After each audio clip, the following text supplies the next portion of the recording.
হাসনাবাদের ঘোলা স্বাস্থ্য কেন্দ্রের আউটডোরে আগুন, গ্রামের মানুষের চেষ্টায় আগুন নিয়ন্ত্রণে। ঘটনাস্থলে দমকলের একটি ইঞ্জিন।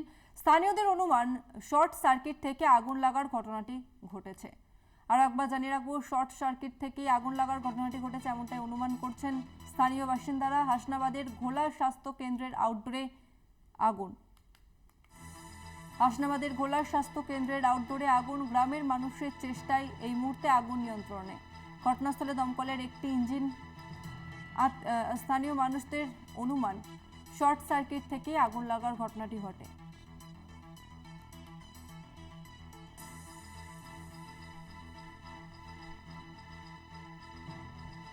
এই মুহূর্তে আমাদের সঙ্গে ফোন লাইনে রয়েছে প্রতিনিধি সঞ্জিত চক্রবর্তী। সঞ্জিত, কিভাবে লাগলো আগুন?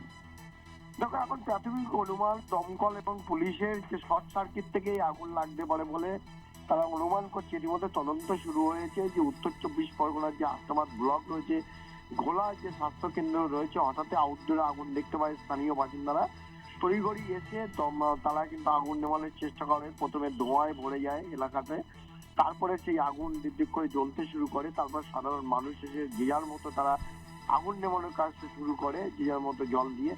আর তার মধ্যে দমকলে একটি ইঞ্জিন আসার আগে কিন্তু আগুন নিয়ন্ত্রণে চলে আসে। এখন কি কারণে আগুন লাগলো, এর পিছনে কেউ অন্তর্ঘাত আছে কিনা বা অন্য কোনো কারণ আছে কিনা, বা বিদ্যুতের শর্ট সার্কিট কিনে, সেটাও তদন্তকারীরা দেখছে। কিন্তু প্রাথমিক পুলিশ ও দমকলের অনুমান যে বিদ্যুতের শর্ট সার্কিট থেকেই আগুন লাগতে পারে বলে মনে করা হচ্ছে। কিন্তু তাও ছাড়া অন্য অন্য তদন্তগুলো তারা দেখছে যে পিছনে আরো অন্য কোনো ঘটনা আছে কিনা।